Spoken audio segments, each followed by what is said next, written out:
শুভ সন্ধ্যা।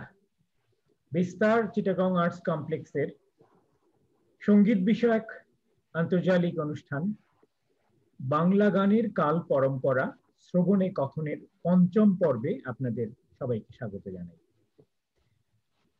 আপনারা যারা এই অনুষ্ঠানটি এর আগে দেখেছেন তারা জানেন আমাদের বন্ধু সঙ্গীত সংগ্রাহক এবং গবেষক বন্ধু রাজীব চক্রবর্তী একটি দৃশ্য শ্রাব্য উপস্থাপনার ভেতর দিয়ে ধারাবাহিকভাবে আমাদেরকে বাংলা গানের কাল পরম্পরাটির ভেতর দিয়ে নিয়ে যাচ্ছেন।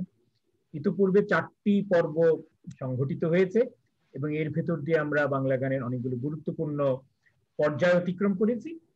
আজকে তিনি যথারীতি তার সেই দৃশ্য শ্রাব্য উপস্থাপনার মাধ্যমে আমাদেরকে আরেকটি গুরুত্বপূর্ণ পর্ব ব্রহ্মসঙ্গীত, এটি আমরা জানি আমাদের গানের ইতিহাসের সঙ্গে ওতপ্রোতভাবে জড়িত এবং এই গানটির সঙ্গে আরো অন্যান্য যে সঙ্গীত ধারাগুলো রয়েছে তারও একটা ঘনিষ্ঠ যোগাযোগ রয়েছে। এই বিষয়গুলো রাজীবই আমাদেরকে বলবে, শোনাবে এবং তারপর আমরা চাইবো ওইখানে যারা উপস্থিত হয়েছেন আমাদের জুম আসরে বা লাইভেও যারা শুনছেন তাদের মন্তব্য, প্রশ্ন, জিজ্ঞাসা নিয়ে আমরা একটি ছোটখাটো মুক্ত আলোচনারও আয়োজন করব শেষ পর্বে। তো আমরা আর দেরি না করে আমরা রাজীবের কাছে চলে যাই, রাজীবের উপস্থাপনাটা শুনি, তারপর আমরা ফিরে আসবো আলোচনা। তবে রাজীব এর আগেও বলেছে তার উপস্থাপনা চলাকালীন যদি কারো মনে কোনো গুরুতর কোনো প্রশ্ন বা জিজ্ঞাসা দেখা দেয় তিনি সহজেই হাত তুলে বা তার মাইক্রোফোনটি অন করে সেটা বলতে পারবেন, আমরা তাকে স্বাগত জানাই। তাহলে আর দেরি করে নেই, আমরা শুরু করি বাংলা গানের কাল পরম্পরা শ্রবণে কথনের পঞ্চম পর্ব। রাজীব চক্রবর্তী। ধন্যবাদ আলম ভাই। আজকের যে বিষয়টা নিয়ে কথা বলবো সেটি বাংলা গানের অত্যন্ত গুরুত্বপূর্ণ একটা জায়গা।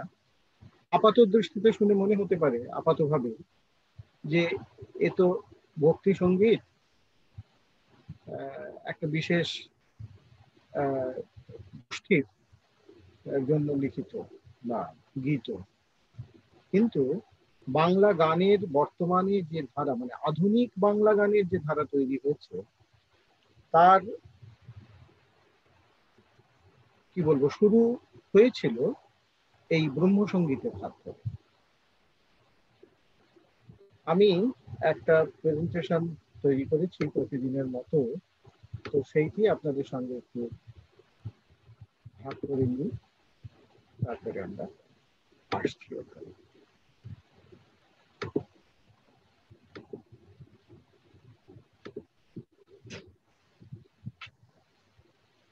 শুরুতে দেখা যাচ্ছে আমার স্ক্রিনটা আজকে? হ্যাঁ হ্যাঁ, নিশ্চয়ই।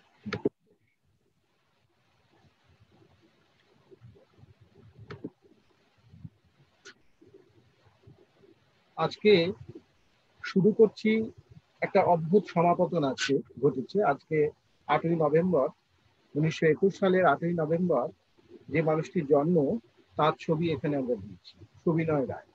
আজকে তার 100তম জন্মদিন। এটা অদ্ভুত একটা সমাপতন এবং ব্রহ্মসঙ্গীতের জগতে সুবিনয় রায় এক অবিসংবাদী নাম।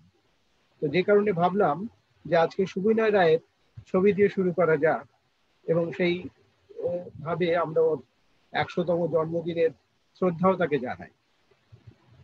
সুবিনয় রায় ধ্রুপদী রবীন্দ্রসঙ্গীত এবং ব্রহ্মসঙ্গীতের সিদ্ধহস্ত ছিল, তার সম্পর্কে নতুন করে কিছু বলার নেই।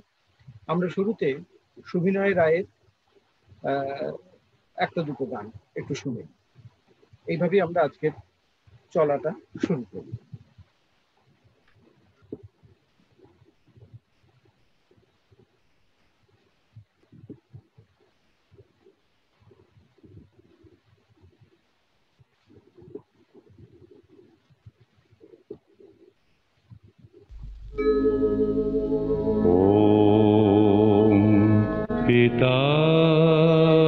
पितानसि पितानो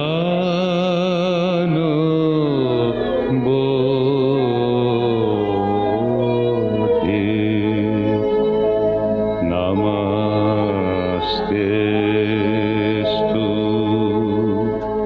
मामा हिंसि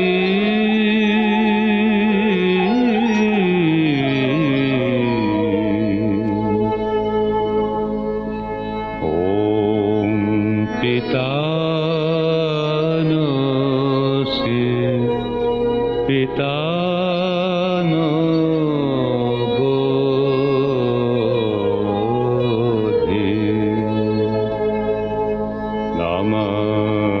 নমস্তেস্তু মামা ধিংসি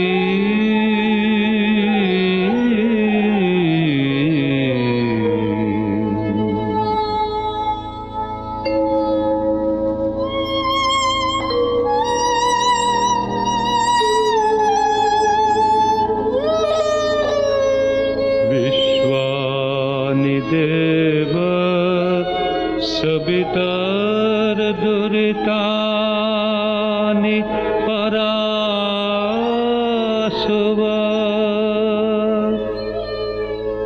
विश्वानि देव सवितर दुरितानि परासुव यद्भद्रं तन्नयासुव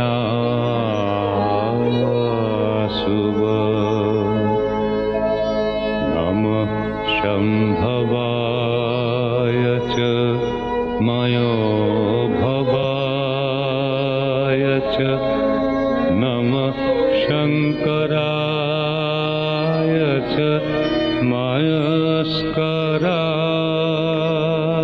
च नमः शिवाय च शिवतराय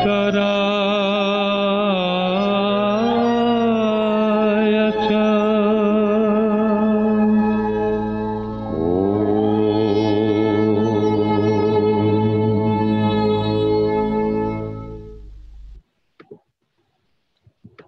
এটা দিয়ে শুরু করলাম আজকে।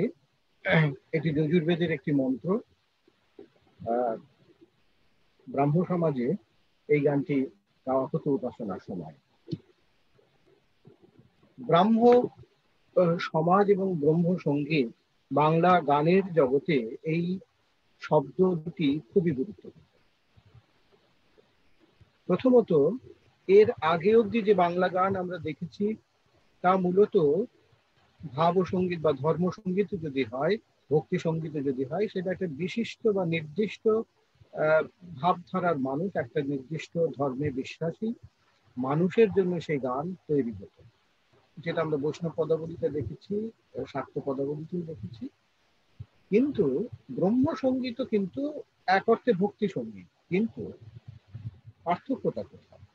পার্থক্যটা হলো যে ব্রহ্ম সঙ্গীত যাদের হাত ধরে তৈরি হলো তারা প্রত্যেকেই বাংলার নবজাগরণের এক একজন।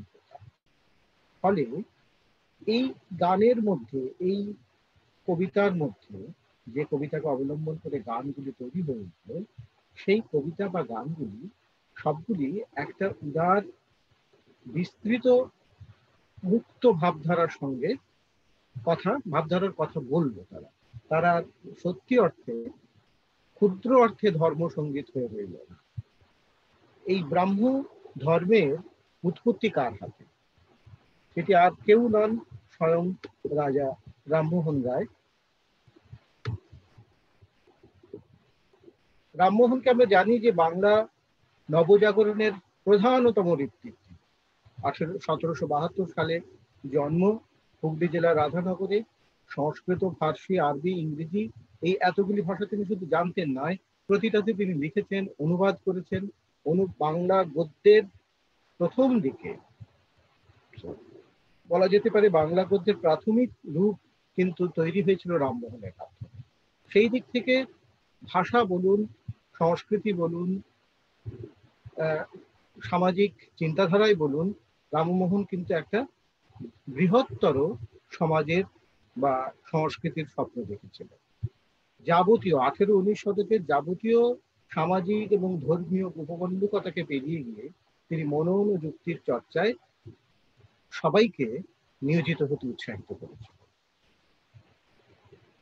একদিকে যেমন সংস্কৃত থেকে অনুবাদ করেছেন, উপনিষদের অনুবাদ করেছেন, নিজের পয়সাতে সেগুলো ছাপিয়েছেন, তেমনি সফল ব্যবসায়ী হিসেবে বাঙালিদের মধ্যে রামমোহন মনে হয় অন্যতম প্রধান ব্যক্তি। পত্রিকা সম্পাদনা করেছেন, দেশি বিদেশি রাজনীতি সম্পর্কে খবর রাখতেন এবং নিয়মিত সেগুলি চর্চা করতেন। আইন বিশেষজ্ঞ ছিলেন। আপনারা জানেন যে, বা আমরা জানি যে, মুঘল সম্রাটের প্রতিনিধি হিসেবে তিনি ব্রিটিশ পার্লামেন্টে গিয়েছেন। তো এই হলো একজন ব্যক্তি রামমোহন। তিনি বাংলা প্রথম বাংলা ব্যাকরণ রচনা করেন, গৌড়ীয় ব্যাকরণ। এইরকম বিভিন্ন নানা রকম গুণে গুণান্বিত মানুষ।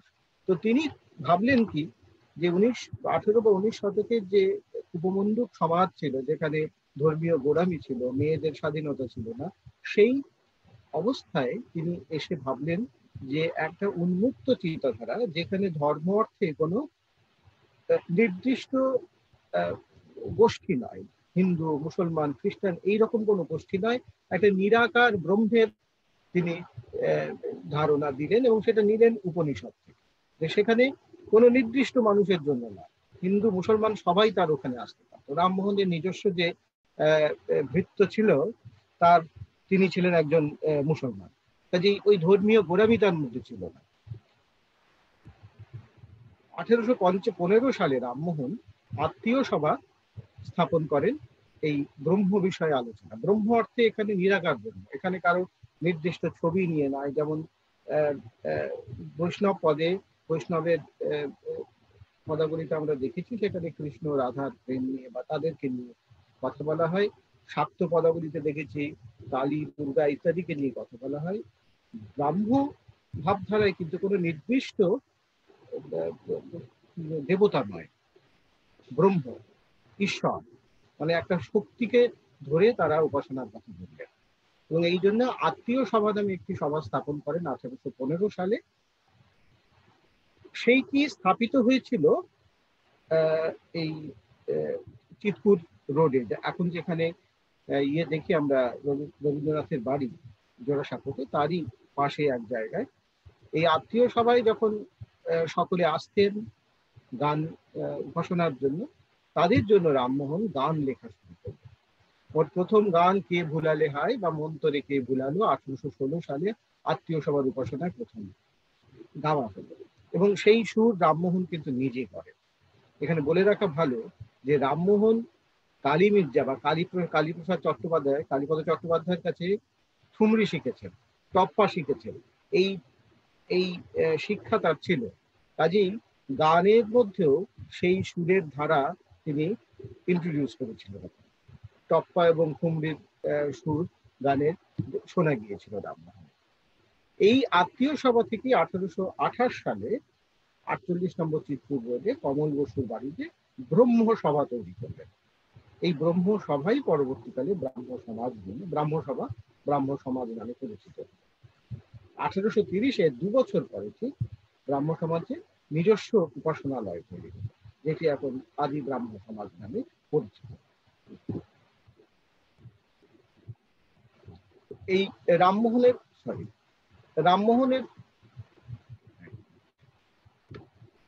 রামমোহনের মৃত্যু হলো 1832-33 সালে ইংল্যান্ডে। তারপরে রামচন্দ্র বিদ্যাবাগীশ তিনি ব্রাহ্ম সমাজের হাল ধরলেন। রামচন্দ্র বিদ্যাবাগীশের পরে যে মহর্ষি রবীন্দ্রনাথের পিতা, এবং তারপরে কেশবচন্দ্র সেন। এইখানে ব্রাহ্ম সমাজের একটা এতদিন পর্যন্ত 1828 থেকে 1866 পর্যন্ত ব্রাহ্ম সমাজ মোটামুটি একসঙ্গেই তারা চলেছিল। কিন্তু 1866-তে কেশব সেনের সঙ্গে দেবেন্দ্রনাথের মতপার্থক্য। দেবেন্দ্রনাথ থেকে বেরিয়ে গিয়ে কেশব সেন 1866-তে ভারতবর্ষীয় ব্রাহ্ম সমাজ স্থাপন করেন, যাকে নববিধান ব্রাহ্ম সমাজ। কেশবচন্দ্রকে আমরা জানি তিনিও নবজাগরণের একজন অন্যতম হোতা। স্ত্রী শিক্ষা, শ্রমজীবী শিক্ষা, নারী কল্যাণ সমস্ত দিকে তিনি লক্ষ্য দিয়েছিলেন, নজর দিয়েছিলেন, কাজ করেছিলেন। ব্রহ্মসঙ্গীতেও কিন্তু তার দেশপ্রেমের ছোঁয়া পেলাম। শুধুমাত্র ঈশ্বরের কথা নয়, দেশপ্রেমের কথা, সেইটি ব্রহ্ম সঙ্গীতের একটা অন্যতম বৈশিষ্ট্য। পরবর্তীকালে আমরা দেখি যে দেশপ্রেম ব্রাহ্ম সমাজ কিন্তু দেশপ্রেমকে উদ্বুদ্ধ করেছে নানাভাবে তাদের গানের মাধ্যমে মূলত। এরপরে কেশবচন্দ্র সেনের সঙ্গে তার পরবর্তীকালে শিবনাথ শাস্ত্রী এবং আনন্দমোহন বসু এই দুজনের আবার মত পার্থক্য তৈরি হয়, তারা সাধারণ ব্রাহ্ম সমাজ তৈরি করে। এখন কলকাতার, উত্তর কলকাতায় সাধারণ ব্রাহ্ম সমাজের বাড়ি আমরা দেখতে পাই। সেই সাধারণ ব্রাহ্ম সমাজ শিবনাথ শাস্ত্রী এবং আনন্দমোহন বসু তৈরি করা। এরপরে 1902-এ দেশবন্ধু চিত্তরঞ্জন দাস এই দুটি ব্রাহ্ম সমাজকে, নববিধান এবং সাধারণ ব্রাহ্ম সমাজকে মেলানোর জন্য ব্রাহ্ম সম্মিলন সমাজ নামে প্রতিষ্ঠা করার চেষ্টা করেছে। তো এর মধ্যে প্রথম যে দুজনের কথা আমরা এর আগে উল্লেখ করেছি, রামমোহনের কথা, দেবেন্দ্রনাথের কথা, এর পরের দুই বিখ্যাত এবং গুরুত্বপূর্ণ মানুষ হলেন শিবনাথ শাস্ত্রী এবং আনন্দমোহন বসু। শিবনাথ শাস্ত্রীর কথা আমরা জানি সকলে, বাংলা ভাষা সাহিত্য যারা চর্চা করেছি, রামতনু লাহিড়ী, তৎকালীন বঙ্গ সমাজ, অসামান্য একটি বই। আর আনন্দমোহন বসু সেই তুলনায় হয়তো একটু কম সাধারণ বাঙালির কাছে পরিচিত। আনন্দমোহন বসু প্রথম ভারতীয় র্যাংলার আমাদের বণিকে, প্রথম ভারতীয় র্যাংলার কেন্দ্রিক। এবং শুধু তাই নয়, আনন্দমোহন বসু নারী শিক্ষার জন্য প্রচুর কাজ করেছেন। এই যে কলকাতা বিশ্ববিদ্যালয়ে কাদম্বিনী গঙ্গোপাধ্যায় প্রথম মহিলা গ্র্যাজুয়েট, তারা কিন্তু আনন্দমোহন বসুর উৎসাহে এই দুজন গ্র্যাজুয়েট হতে পেরেছে। আমাদের এই কাদম্বিনী বসু এবং চন্দ্রমুখী বসু দুই মহিলা গ্র্যাজুয়েট। এই আনন্দমোহন বসুর স্ত্রী স্বর্ণপ্রভা দেবী আবার জগদীশ চন্দ্র বসু, আচার্য জগদীশ চন্দ্র বসুর বোন। কাজে বোঝাই যাচ্ছে যে একটা বৃহৎ আলোকপ্রাপ্ত মানুষেরা কিন্তু এই ব্রাহ্ম সমাজ এবং ব্রাহ্ম সমাজ আন্দোলন, এটা একটা আন্দোলন হিসেবে তৈরি হয়েছিল। সেই যুগে একটা নিরাকার ঈশ্বরের সাধনা করবে, যেখানে যেই ধর্মমত হিন্দু নয়, মুসলমান নয়, খ্রিস্টান নয়, কোনো ধর্মমতের সঙ্গে যার আলাদা করে যার সম্পর্ক নেই, একটা উদার ধর্মমত, সেইটা কিন্তু এই সময়ে একটা আন্দোলনের মতোই ছিল। একটা প্রথাগত চিন্তার বাইরে বেরিয়ে গিয়ে এই চিন্তা রামমোহন করেছিলেন, তার পদাঙ্ক অনুসরণ করেছিলেন এই মানুষেরা। তো কাজেই ঘটনাক্রমে বলে রাখি যে আনন্দমোহন বসু কিন্তু বর্তমান বাংলাদেশের ময়মনসিংহের লোক, জয়সিদ্ধি গ্রামে তার জন্ম। কাজেই বাঙালি হিসেবে এইগুলি এরা আমাদের চিন্তা ভাবনাকে অনেক বেশি এগিয়ে দিতে পেরেছিলেন ব্রাহ্ম সমাজের হাত ধরেই। এখানে দেখুন, এই বাঁ দিকে আদি ব্রাহ্ম সমাজ, যেটা প্রথম তৈরি হয়েছিল 1830-এ, এবং তারপরে ডান দিকের ছবিটা হচ্ছে ভারতবর্ষীয় ব্রাহ্ম সমাজ, যেটা কেশব সেন 1866-তে তৈরি করে। এর পাশাপাশি পূর্ববঙ্গেও কিন্তু ব্রাহ্ম সমাজের এই আন্দোলনের ঢেউ ছড়িয়ে পড়েছে। পূর্ববঙ্গে বহু মানুষ ছিলেন যারা ব্রাহ্ম সমাজের জন্য গান লিখেছেন, ব্রাহ্ম সমাজ আন্দোলনকে সাধারণ মানুষের মধ্যে প্রতিষ্ঠা করার চেষ্টা করেছেন, ছড়িয়ে দেওয়ার চেষ্টা করেছেন। 1869 সালে ঢাকাতে ব্রাহ্ম সমাজ মন্দির তৈরি হয়। দীননাথ সেন তিনি প্রথম এর জন্য টাকা দেন। অমৃতলাল গুপ্ত, মানিকগঞ্জের মানুষ, সুন্দরী মোহন দাস, আদিনাথ দাস, মদনমোহন মিত্র, এরা বিভিন্ন জায়গায় বাংলাদেশের এই আন্দোলনকে তৈরি করেছেন। অমৃতলাল গুপ্ত তো বিখ্যাত লেখক ছিলেন, গান লিখতেন এবং কুমিল্লায় ব্রাহ্ম সমাজ আন্দোলন ছড়িয়ে দিয়েছিলেন। কালীনারায়ণ গুপ্ত, এরা বাংলাদেশের পরিপ্রেক্ষিতে এই ব্রাহ্ম সমাজ আন্দোলন এবং ব্রহ্ম সঙ্গীতের চর্চা, গান লেখা, এই কাজগুলি তারা চলেছিল। ব্রহ্ম সঙ্গীতের প্রধান বিষয় হচ্ছে নিরাকার ব্রহ্ম, পরম শক্তির ধারণা। এটা মানে ধর্ম মত নিরপেক্ষ একটা ধারণা। শাক্ত বা বৈষ্ণবে যেমন ঈশ্বরের কল্পনা আছে, ব্রহ্ম সঙ্গীতের নিরাকার ঈশ্বর, কোনো ছবি নেই। ওরা কিন্তু এই যে পাশে দেখুন ডান দিকে যে ব্রাহ্ম সমাজের যে ইয়েটা, সিম্বলটা, লোগোটা, এইখানে কিন্তু কোনো বিশেষ ঈশ্বরের কোনো ছবি নেই। এখানে কতগুলি সিম্বল আছে, কতগুলি সিম্বল যেগুলি কতগুলি অর্থ প্রকাশ করে। আর এই ব্রহ্ম সঙ্গীতের বৈশিষ্ট্য হচ্ছে, শুরু করেছিলেন যেহেতু রামমোহন, শুরুর দিকে টপ্পা টুঙ্গির প্রভাব সেই গানে ছিল।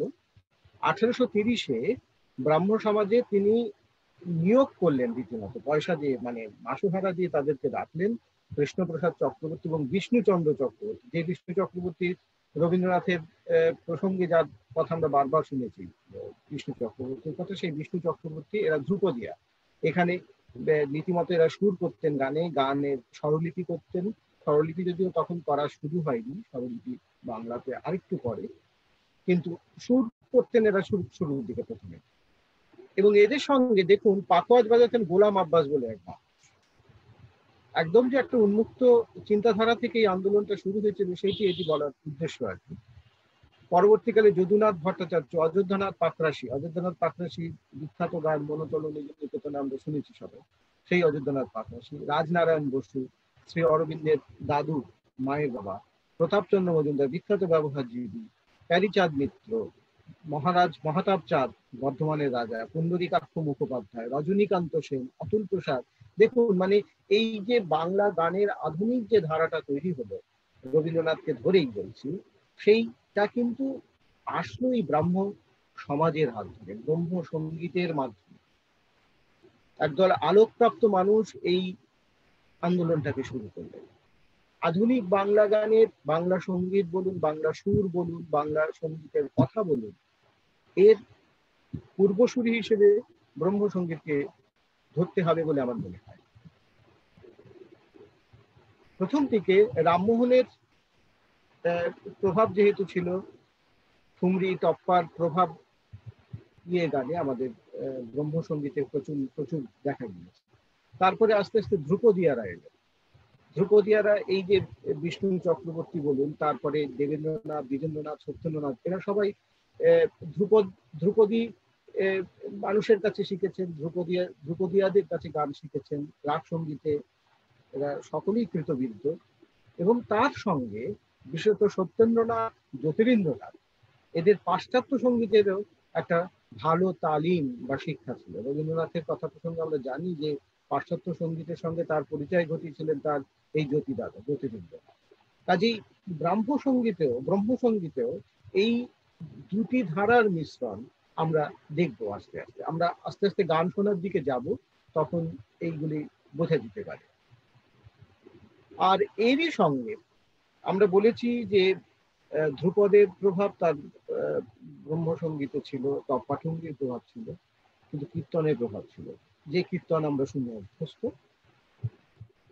বৈষ্ণবিয়া বিজয় কৃষ্ণ গোস্বামী, তিনি এই ব্রাহ্মদের সঙ্গে সম্পৃক্ত হতে থাকেন এবং তার প্রভাবে বিখ্যাত গান রচয়িতা ত্রৈলোক্যনাথ সান্যাল, তিনি ব্রহ্ম সঙ্গীতে কীর্তনের সুরের আনয়ন করলেন।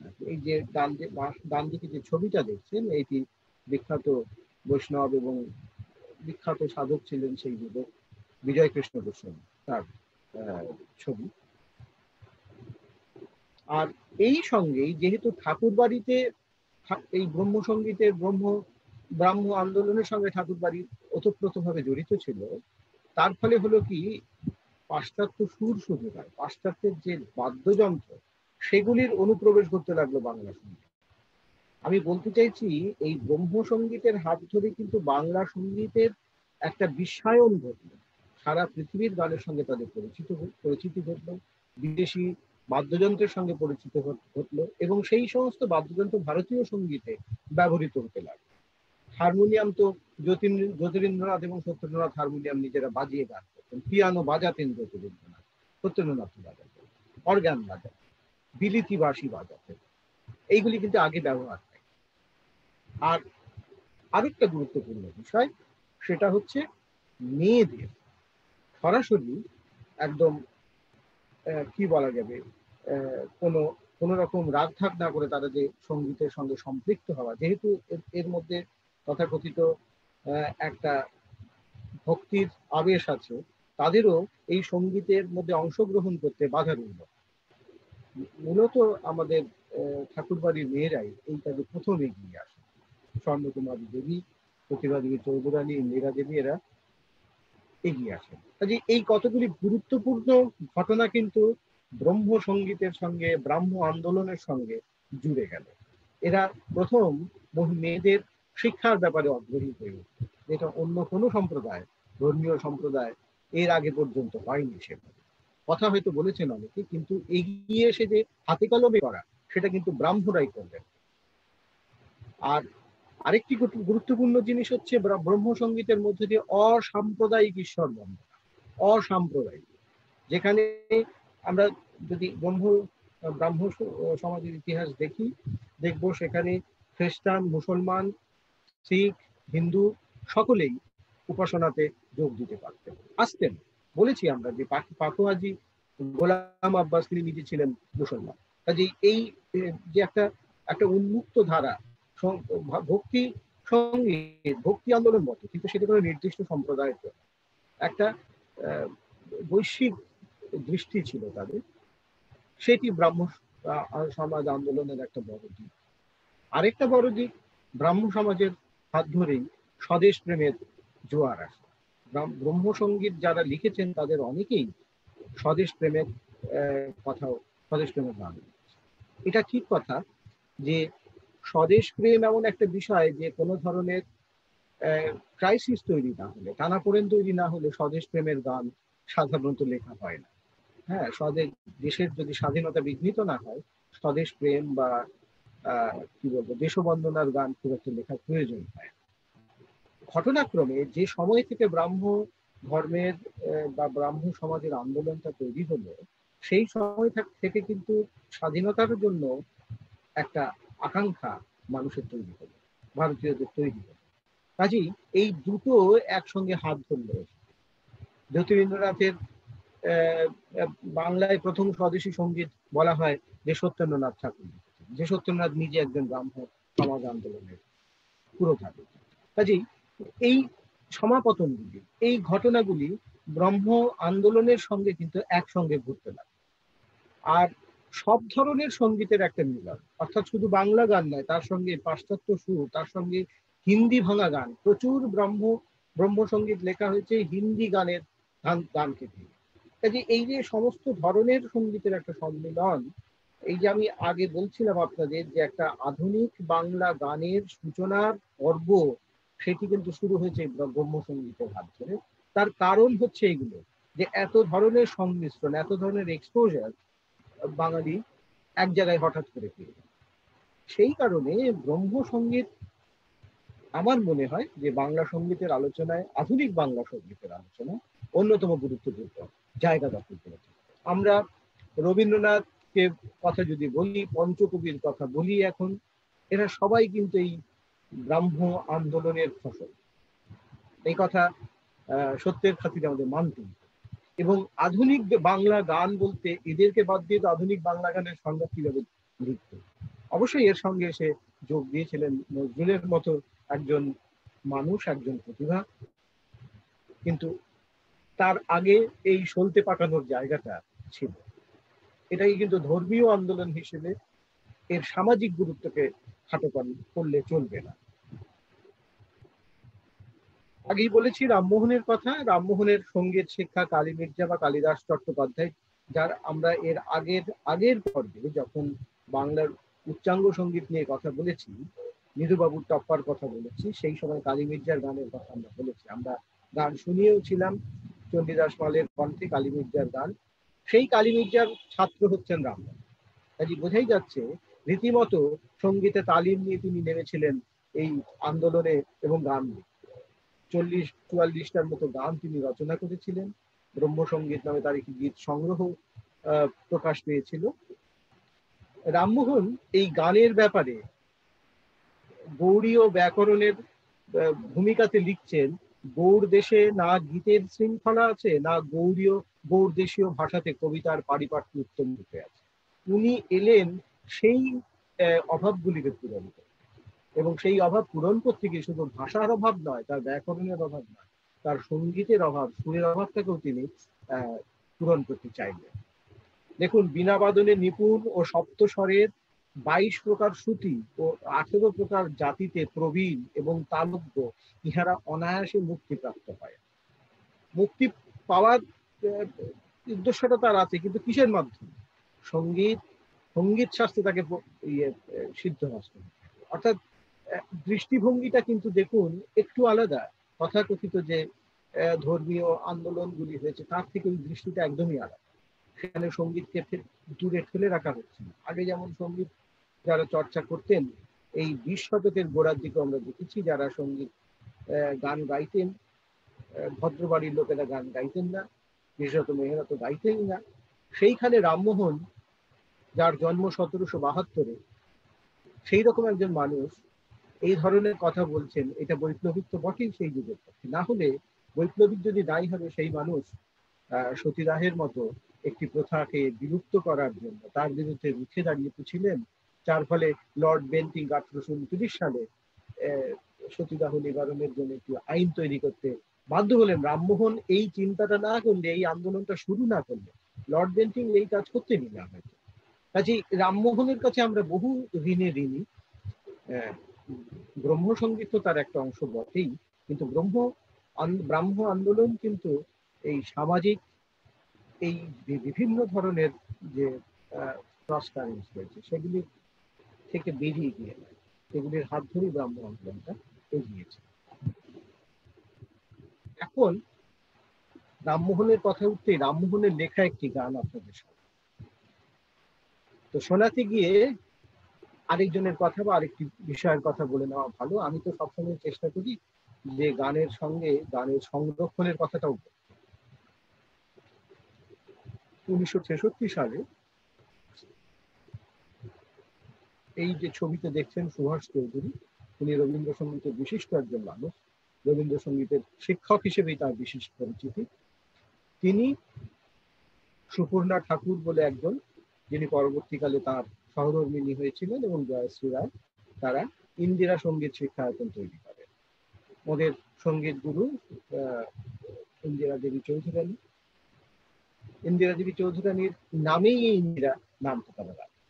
এই সংস্থার কথাটি বিশেষভাবে বলার দরকার এই কারণে, বিভিন্ন সঙ্গীতের বিভিন্ন ধারাকে সংরক্ষণে ইন্দিরা একটা বিশিষ্ট ভূমিকা নিয়েছে। রণধীর রায়ের কথা এর আগের দিন আপনাদের বলেছি, তার গুরু অশেষ চন্দ্র বন্দ্যোপাধ্যায়ের কথা বলেছি। অশেষ বন্দ্যোপাধ্যায়ের একমাত্র রেকর্ড বের করেছিলেন সুভাষ চৌধুরী। অর্থাৎ গানের চর্চা নয়, তার সঙ্গে এই সঙ্গীত সংরক্ষণের কাজটাও এরা করেছেন। আর এখানে আরেকটা গুরুত্বপূর্ণ জিনিস বলে রাখি, এই বাঁ দিকে উপরে দেখুন যে হাতের লেখায় ইন্দিরা কথাটি দেখা যাচ্ছে, এই লোগোটি সত্যজিৎ রায়ের তৈরি। সত্যজিৎ রায় নিজেও ব্রাহ্ম পরিবারের সন্তান, কাজে তার ঠাকুরদা তো ব্রহ্ম সঙ্গীত লিখেছেন, সেই সব গান আমরা শুনবো একটু পরে। তো এই ইন্দিরা সত্যজিৎ রায়ের হাতে তৈরি লোগো, সেই কথাটিও এখানে বলে রাখলাম। আর সুভাষ চৌধুরী এই ইন্দিরার অন্যতম প্রাণপুরুষ।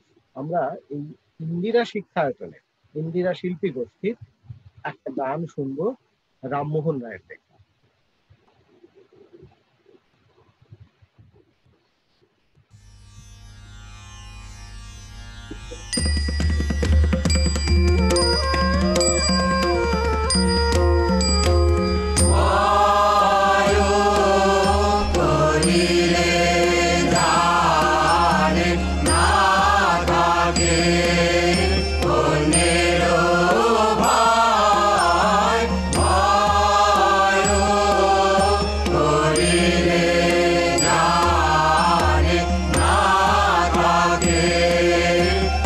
Yeah.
এরপরে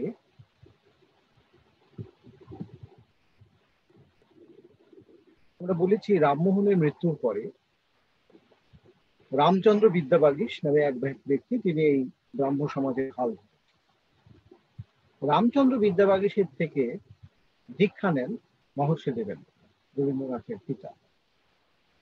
তিনি 1839 সালে তত্ত্বরঞ্জিনী বলে একটি সভা স্থাপন করেন, যেটি তার পরের অধিবেশনে, প্রথম অধিবেশনে তত্ত্বরঞ্জিনী নাম ছিল তার, পরের অধিবেশনে তত্ত্ববোধিনী সভায় পরিণত হয়। দেখুন, যে কথা আমি বলছিলাম যে এরা কিন্তু শুধু ধর্মীয় বা ধর্ম বিশেষের আলোচনায় যে নিমগ্ন ছিলেন না, তার প্রমাণ এই তত্ত্ববোধিনী সভার অন্যতম পৃষ্ঠপোষক এবং সক্রিয় সদস্য ছিলেন অক্ষয় কুমার দত্ত। ঘটনাক্রমে এই 2020 সাল অক্ষয় কুমার দত্তের 200 পূর্তি। আমরা বিদ্যাসাগরকে নিয়ে যত মাতামাতি করেছি, অক্ষয় কুমার দত্ত একটু বিস্তৃতই বটেন। অক্ষয় কুমার দত্তকে নিয়ে বাঙালি সেভাবে মাতামাতি করে না, কিন্তু যদিও বাংলায় বিজ্ঞান চিন্তার, যুক্তিবাদী চিন্তার অন্যতম প্রধান প্রাণ পুরুষ হিসেবে অক্ষয় কুমারের কথা আমাদের মনে রাখতেই হবে। সেই কারণেই বলছিলাম যে এই অক্ষয় কুমার ব্রাহ্ম সমাজের সঙ্গে যে ব্রাহ্ম আন্দোলনের সঙ্গে যুক্ত হচ্ছেন, তার পেছনে শুধুমাত্র উদ্দেশ্যটা কিন্তু ধর্ম আলোচনা নয়, গোষ্ঠী বিশেষের ধর্ম আলোচনা নয়, একটা সার্বিকভাবে মানুষের কল্যাণ কামনায়, মানুষের সার্বিক উন্নতি কল্পে, একটি মঙ্গল কল্পে একটি ধর্মের কথা তারা ভেবেছেন, সেইটি হচ্ছে এই ব্রাহ্ম ধর্ম। তো সেখানে দেখুন তত্ত্ববোধিনী পাঠশালা স্থাপন করেন ওরা, যেখানে অবৈতনিক পাঠশালা, সেখানে বিজ্ঞান ও ধর্মশাস্ত্রের চর্চা, বিজ্ঞান এবং ধর্মশাস্ত্র দুটো কিন্তু পাশাপাশি তারা রাখছে, দুটোর মধ্যে কোনো বিরোধ তারা করছেন না। ধর্ম মানে এই ধর্ম মানুষের ধর্ম, এই ধর্ম গোষ্ঠী বিশেষের ধর্মের কথা তারা বলছেন না। ব্রাহ্ম ধর্মের কিন্তু এই যে মূল একটা জায়গা, যদিও ব্রাহ্ম ধর্ম মত হিসেবে খুব একটা গুরুত্ব পায়নি, কিন্তু তার সঙ্গীত, ব্রহ্ম সঙ্গীত কিন্তু বাংলা সঙ্গীতকে বিশেষভাবে প্রভাবিত করেছে।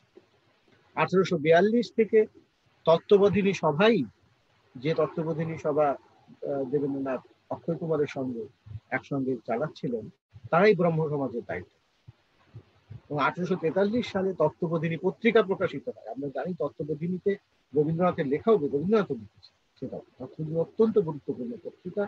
আমার সৌভাগ্য হয়েছিল যে শান্তিনিকেতনে আমি যে সময় ছিলাম, এই তত্ত্ববোধিনী পত্রিকা রবীন্দ্রনাথের পড়া, রবীন্দ্রনাথের হস্তাক্ষর সম্পন্ন কপি আমি দেখেছিলাম, যে কিভাবে উনি তত্ত্ববোধিনী পড়তেন নিয়মিত। এই দেবেন্দ্রনাথ ঠাকুর 11টি ব্রহ্মসঙ্গীত লিখেছিলেন। বর্তমানে যে ব্রহ্মসঙ্গীতটা পরিপূর্ণ আনন্দম অঙ্গবিহীন স্মর জগন্নিধান সংস্কৃতে লেখা, এইটি গেয়েছেন এমন একজন মানুষ যার গান বাঙালি খুব একটা শুনেনি, ভি ওয়াঝালবার, বিখ্যাত ধ্রুপদী ছিলেন। এর আগে একটা কথা বলতে, একটা দিকে আপনাদের নজর আকর্ষণ করতে চাই। রামমোহনের কথা প্রসঙ্গে বলেছি যে তিনি ঠুমরি এবং তপ্পায় তালিম প্রাপ্ত ছিলেন, কিন্তু যে গানটি শোনালাম সেই গানটি কিন্তু ধ্রুপদাঙ্গ গান। রামমোহনের সময়ে ওই গানের কি সুর হয়েছিল, তখন স্বরলিপি লেখার পদ্ধতি ছিল, কাজেই আমরা জানি না এই সুর পরবর্তীকালে দেওয়া হয়ে থাকতেই পারে। তো দেবেন্দ্রনাথের এই গানটি সংস্কৃতে রচিত ব্রহ্মসঙ্গীত, এটি ভিভি ওয়াঝালবার গিয়েছিলেন এবং সম্পূর্ণ ধ্রুপদাঙ্গে। ওয়াঝালবারের গান খুব একটা শোনা যায় না, এই সুযোগে আমরা একটু এই গানটা শুনি।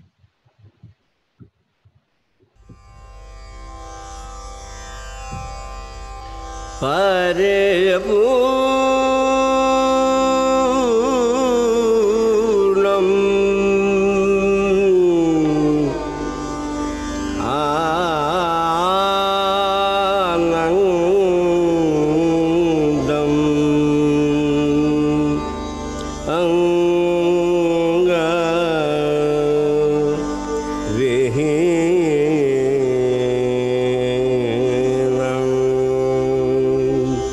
Smara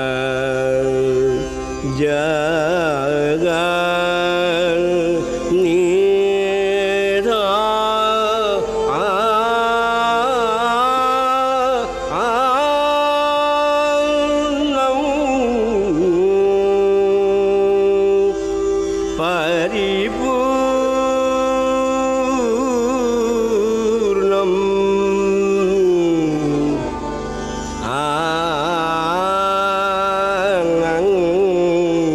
आनन्दम्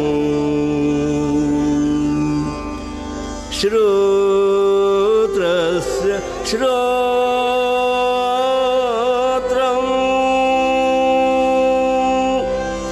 मनसो मनोयत् वाचः वाचम् वागतीतम्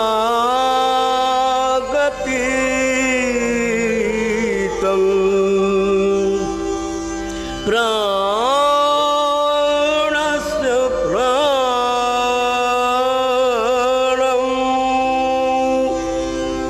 परं वरे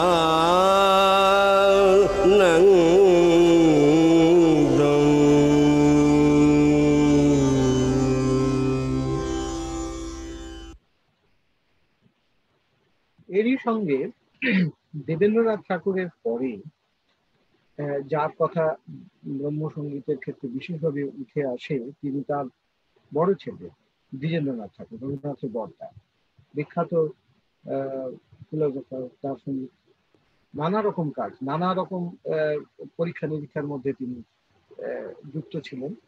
সেই দ্বিজেন্দ্রনাথ ঠাকুরের একটা গান শোনাই আপনাদের, সুবিনয় রায়ের গলায়।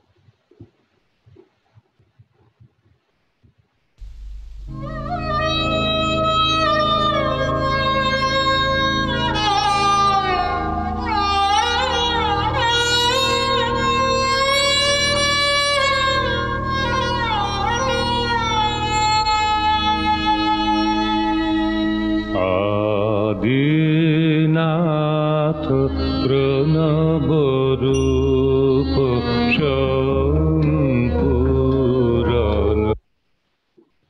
ভুল করেছি, এটা দ্বিজেন্দ্রনাথের নয়, এটা জ্যোতির্বিনাথের গান। উল্টো পাল্টা হয়ে গেছে।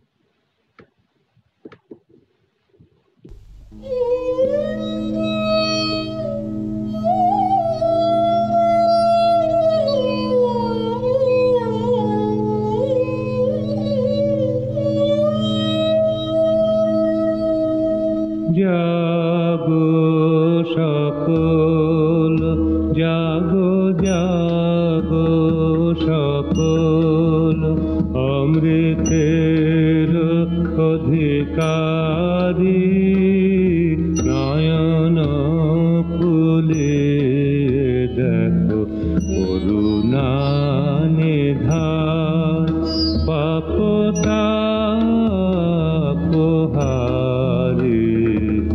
জাগো সকল, জাগো জাগো।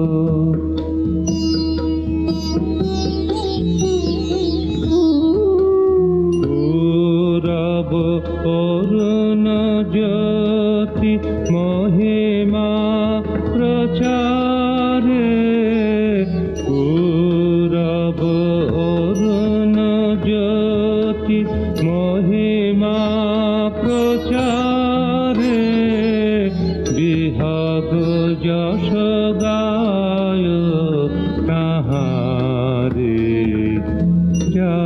জাগো সকল জাগো জাগো।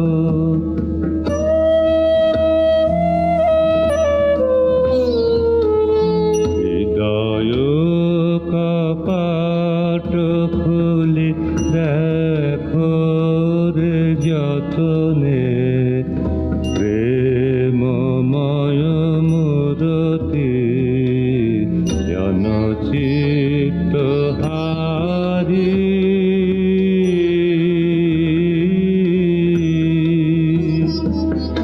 হৃদয় কপাট খুলে দেখো রে যতনে প্রেমময় মূরতি জনচিত্ত হারি।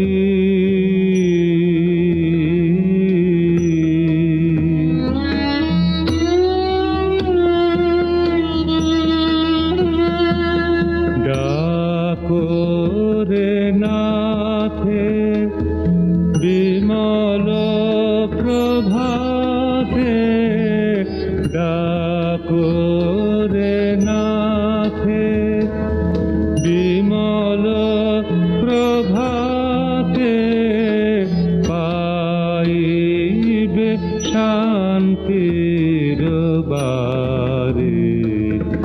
জাগো সকল জাগো জাগো সকল, অমৃতের অধিকারী নয়ন খুলিয়ে দেখো করুণা নিধান পাপতাপহারী।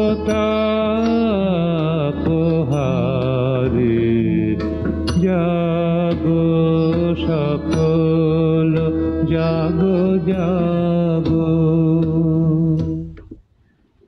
রাজীব, আমি একটা কথা বলতে চাইছি, তোমার স্লাইড 24টার মধ্যে 12টা 13টা গেল। হ্যাঁ, এটা ফলে একটু বোধহয় দ্রুত একটু টানতে হবে। হ্যাঁ, কোনো চিন্তা করবেন না, আমার ঘড়ির দিকে নজর আছে। আমি ওকে, কোনোভাবেই সময় পেরিয়ে যাব। আচ্ছা, ঠিক আছে, থ্যাংক ইউ। সময়কে তো এড়িয়ে যাওয়ার উপায় নেই, পেরিয়েও যাবো। যাই হোক, এরপরে যে আরেকজন বিখ্যাত ব্রহ্মসঙ্গীতের রচয়িতা পুণ্ডরীকাক্ষ মুখোপাধ্যায়, তিনি বেশ কিছু গান লিখেছেন। পুণ্ডরীকাক্ষর গাওয়া লেখা একটি গান ঋতুগুহর গলায় আপনাদের সবাই। এই গানগুলি শুনলে দেখবেন এর সুরের ধারাগুলি যদি অনুসরণ করা যায়, দেখা যাবে যে রবীন্দ্রনাথ এর আবির্ভাব যেন অপ্রত্যাশিত নয়, হঠাৎ নয়। রবীন্দ্রনাথকে আসতেই হতো, ওই গানের সুর, ওই গানের ধারা, এইগুলি নিয়েই তার তৈরি হচ্ছিলেন তিনি। এইগুলি হচ্ছে তার আগের প্রস্তুতি পথ। ঋতুগুহর গানটা শুনি।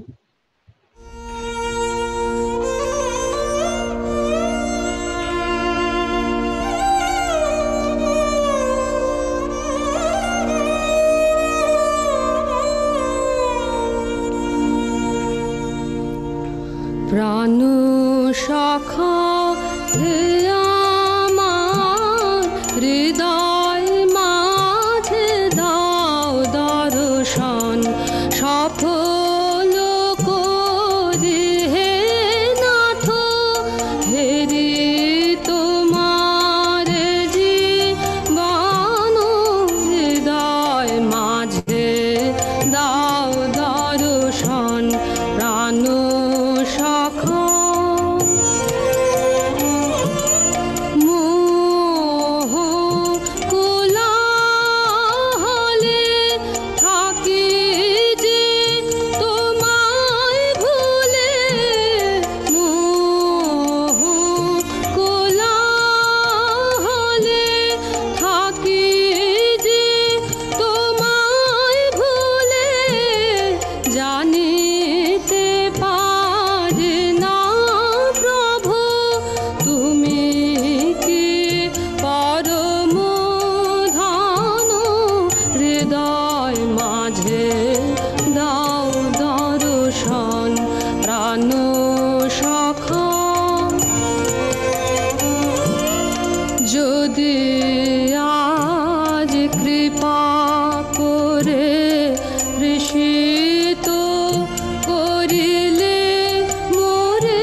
দেখিবারে অনুপম রূপ ভুবন মোহন, যদি আজ কৃপা করে তৃষিত করিলে মোরে, দেখিবারে অনুপম রূপ ভুবন মোহন, দাও তবে জ্ঞান আঁখি দেখি হে তোমায় দেখি, দাও তবে জ্ঞান আঁখি দেখি হে তোমায় দেখি, মহাধার হই হে পার পাই হে নবজীবন, হৃদয় মাঝে দাও দর্শন, প্রাণ সখা হে আমার, হৃদয় মাঝে দাও দর্শন, প্রাণ সখা।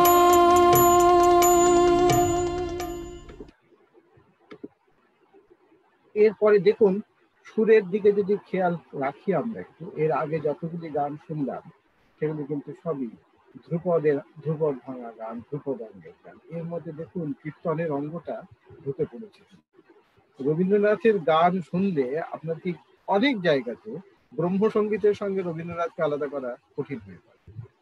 অতুল প্রসাদ, দ্বিজেন্দ্রলাল, রজনীকান্ত, এরা প্রত্যেকেই সুরের গঠন যদি দেখেন, কোথাও যে পরীক্ষা নিরীক্ষা কিছু এরা করেননি তা নয়, পাশ্চাত্যের সুর কিছু নিয়েছেন, কখনো রবীন্দ্রনাথ নিয়েছেন, বহু পরীক্ষা নিরীক্ষা করেছেন, কিন্তু মূল যে কাঠামোটা রবীন্দ্রসঙ্গীত বলতে আমরা ঠিক যে ধরনের সুরের চলনের কথা মাথায় আসে আমাদের, সেটি কিন্তু শুরু এই ব্রহ্মসঙ্গীতের মধ্যে। এদের তিনজন, এই পঞ্চকবির গান যদি বলেন তার মধ্যে এরা আছেন, মানে ব্রহ্মসঙ্গীতের উত্তরাধিকার এদের প্রত্যেকে আছে, কাজী নজরুলেরও আছে। এটাকে অন্যভাবে নিলে ঠিক হবে না, এটা আমি শুধুমাত্র সঙ্গীতের সুরের কথাগুলি বলছি। এরপরে আরেকজন বিখ্যাত গান লেখক মনমোহন চক্রবর্তী, তিনি এই কোটালীপাড়ার মানুষ, বাংলাদেশের মানুষ, তখন তো বাংলাদেশ কোথায়, পূর্ববঙ্গের মানুষ, যাই হোক। তার বিখ্যাত গান অনন্ত অপার তোমায় কে জানে, এইটি আমরা শুনি এবারে দেবব্রত বিশ্বাসের গান। দেবব্রত নিজেও এক ব্রাহ্ম পরিবারের সন্তান। দেবব্রতর বৌদি বিখ্যাত গায়িকা কনক দাস, দাদা অজয় বিশ্বাস, জানি আমরা এগুলি সব, কাজে ওই উত্তরাধিকার তার মধ্যেও ছিল। আমরা এই গানটা শুনি।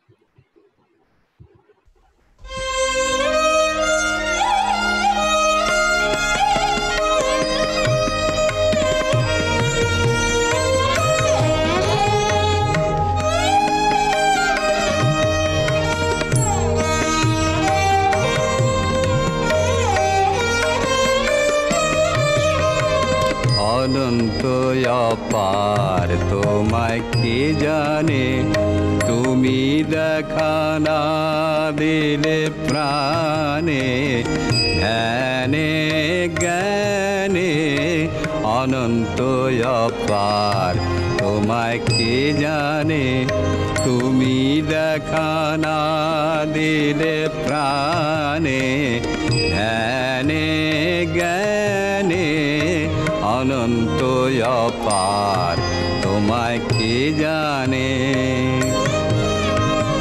বাক্য মনাতীত তুমি অনাদি, সম্ভব প্রলয় পালন বিধি। বাক্য মনাতীত তুমি অনাদি, সম্ভব প্রলয় পালন বিধি। প্রাণরূপী ব্রহ্ম আছো প্রাণে, জ্ঞানরূপী ব্রহ্ম আছো প্রাণে, অনন্ত অপার তোমায় কে জানে।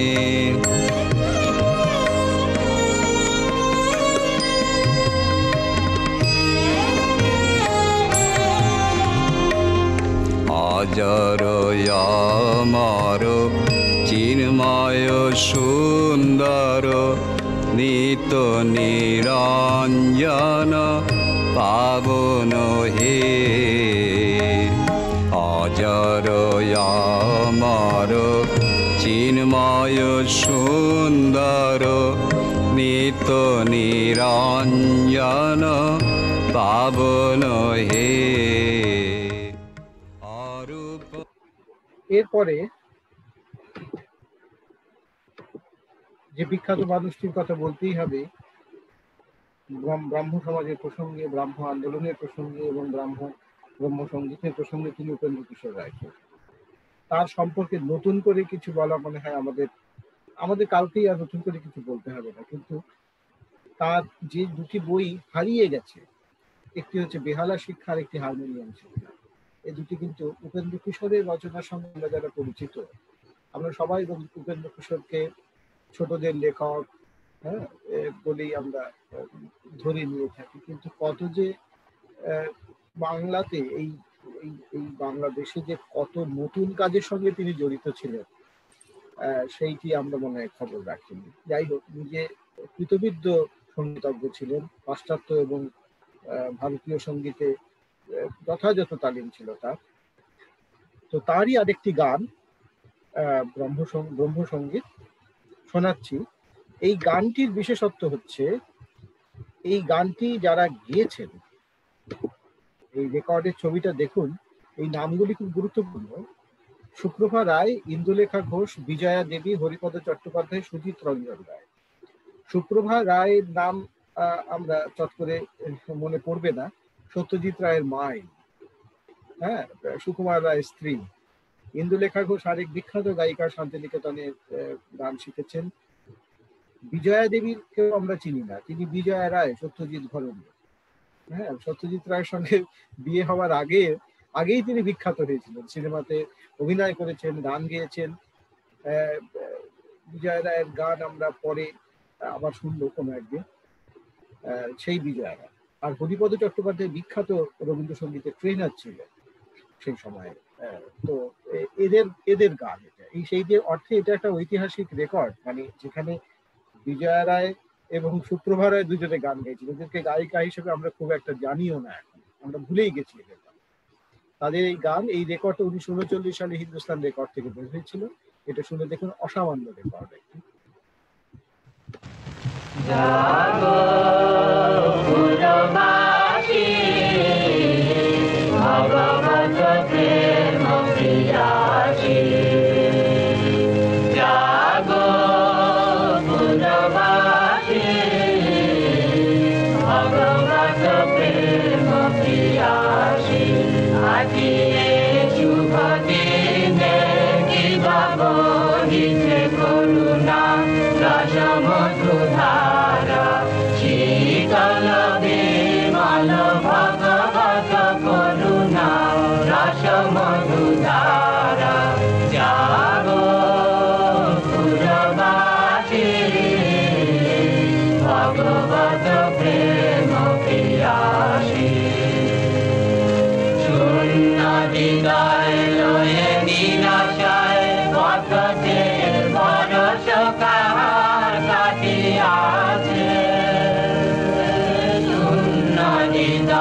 এই গানের পরে আমরা আরেকজনের গান শুনবো, অমৃতলাল গুপ্ত। ইনি ঢাকা রঘুনাথপুরের বাসিন্দা, কুমিল্লা ব্রাহ্ম সমাজ প্রতিষ্ঠা করেন এই মানুষটি।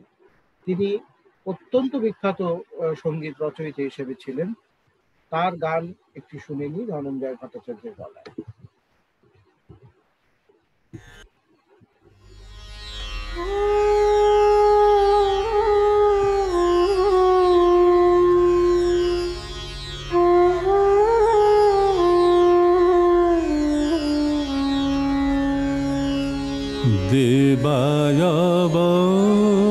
দেবায়বসান হলো কি করব সে মন, দেবা অবসান হলো কি করব সে মন, উত্তরিতে ভব নদী করেছ কি আয়োজন, দেবা অবসান। এইটুকু চালিয়ে থামলাম আমরা। এরপরে যার কথা বলতে হয় তিনি সত্যেন্দ্রনাথ ঠাকুর, রবীন্দ্রনাথের অগ্রজ, সংস্কৃত ইংরেজি ভাষায় সুপণ্ডিত, এটা তো একটা কথা, কিন্তু প্রথম ভারতীয় সিভিল সার্ভিসের ভারতীয় সিভিলিয়ান, এইটি অত্যন্ত গুরুত্বপূর্ণ একটি ঘটনা। আর তার সঙ্গে বিদেশি বা পাশ্চাত্য সঙ্গীত সম্পর্কে প্রগাঢ় পাণ্ডিত্য ছিল।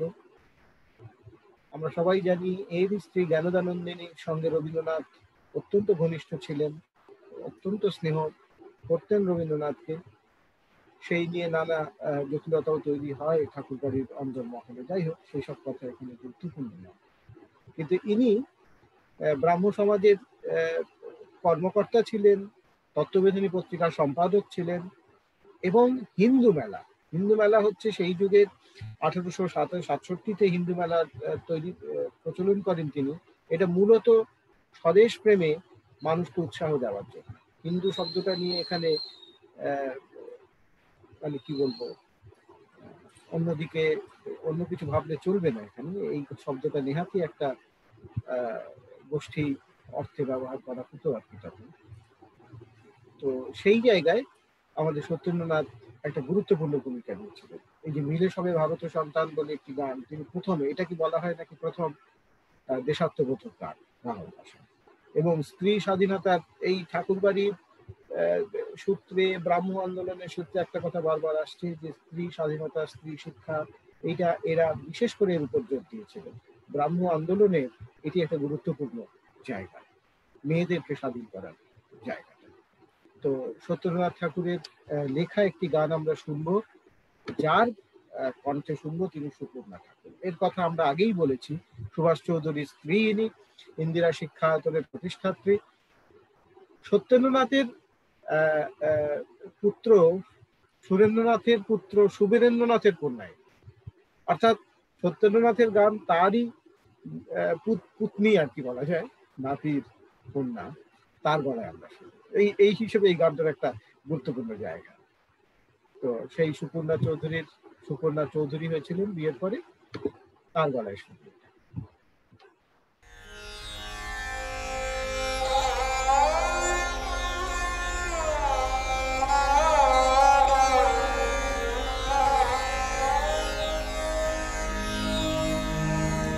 কেন ভুলো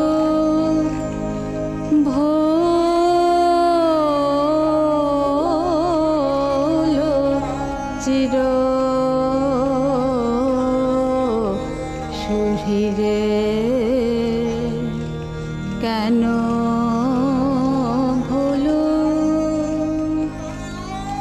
ভুলো না চির সুহৃদে।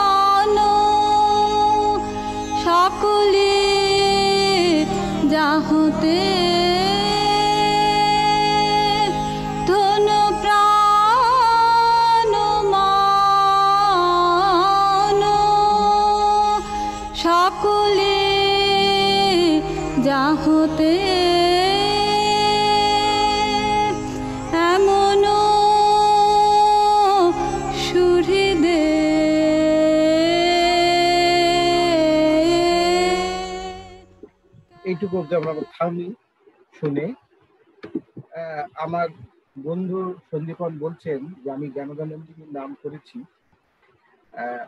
উনি বলছিলেন যে কাদম্বরী দেবী আমাদের জ্যোতিরিন্দ্রনাথের স্ত্রী, সত্যনাথের স্ত্রী জ্ঞানদানন্দিনী, এবং এই এই এই নিয়ে নানা ঘটনা ঘটে আর কি, জটিলতা হয়, সেসবের মধ্যে এখন ঢুকছি না। এরপরে আসছে অবধারিত নাম, সেটি জ্যোতিরিন্দ্রনাথ ঠাকুর। জ্যোতিরিন্দ্রনাথ ঠাকুরও বহু প্রথম কাজের সঙ্গে যুক্ত। বাংলায় আকারমাত্রিক স্বরলিপি পদ্ধতির সূচনা করেছিলেন তিনি। সূচনা বলবো না, তিনি সেটাকে প্রতিষ্ঠিত করেছিলেন, যদিও তার সূচনা হয়েছিল তার বর্দা দ্বিজেন্দ্রনাথের হাতে। জ্যোতিরিন্দ্রনাথ সেটাকে পরিপুষ্ট করেছিলেন আর কি। জ্যোতিরিন্দ্রনাথের লেখা গান, জ্যোতিরিন্দ্রনাথ ব্রহ্মসঙ্গীতের পাশাপাশি প্রচুর স্বদেশী সঙ্গীত লিখেছেন। আমরা দুটি গান পরপর শুনে নেব প্রসূন দাশগুপ্তের কণ্ঠে। প্রসূন দাশগুপ্ত এই 2020 সালে আমাদের ছেড়ে চলে গেছেন। ইন্দিরা শিল্প গোষ্ঠীর সঙ্গে তিনি জড়িত ছিলেন আজন্ম। তো প্রসূন দাশগুপ্তর একটি গান আমরা শুনি, জ্যোতিরিন্দ্রনাথ।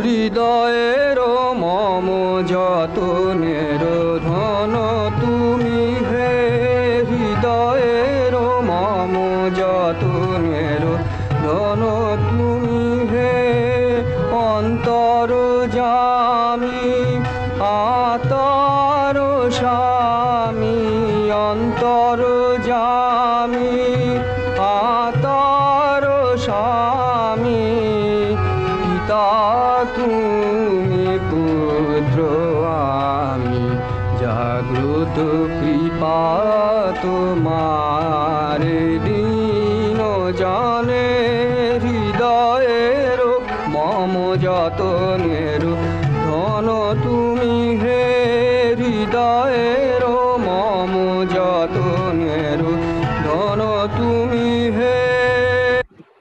এইটুকু থাকলো। এরপরে আমরা জ্যোতিরিন্দ্রনাথেরই একটি স্বদেশী সঙ্গীত শুনে নিই। এই প্রসঙ্গে আমি বারবার বলেছি যে ব্রহ্মসঙ্গীতের হাত ধরে স্বদেশী দেশপ্রেম এর গান প্রচুর লেখা হয়েছে, সেইটা একটু শুনে নিই।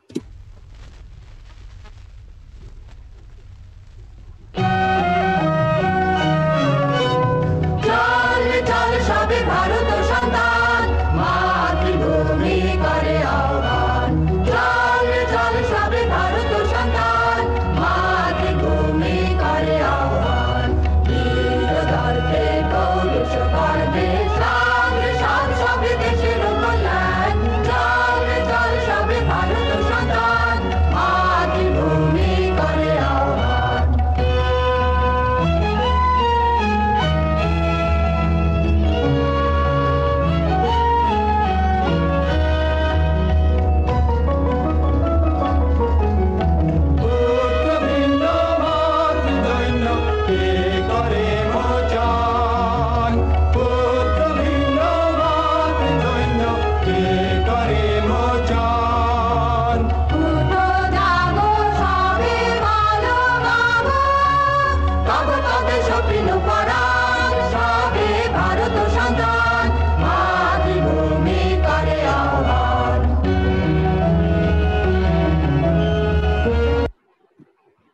এই অবধি থাকলো এই গান।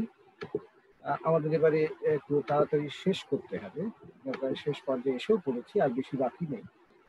আরেক বিখ্যাত মানুষ অতুল প্রসাদ সেন, তিনিও এই ব্রাহ্ম ধর্ম আন্দোলনের সঙ্গে জড়িত ছিলেন। রজনীকান্ত সেন যেমন ছিলেন, অতুল প্রসাদও ছিলেন। আমাদের সৌভাগ্য যে অতুল প্রসাদের নিজের গলার গান এখনো বেঁচে আছে। একটি রেকর্ডই তার বেরিয়েছিল 1932 সালে, যখন হিন্দুস্তান রেকর্ড কোম্পানি তার যাত্রা শুরু করে। প্রথম রেকর্ড বেরিয়েছিল রবীন্দ্রনাথের, দ্বিতীয় রেকর্ডটি অতুল প্রসাদ। সেই অতুল প্রসাদের রেকর্ডের একটি গান আমরা শুনে নিই এখন, অতুল প্রসাদের কণ্ঠে।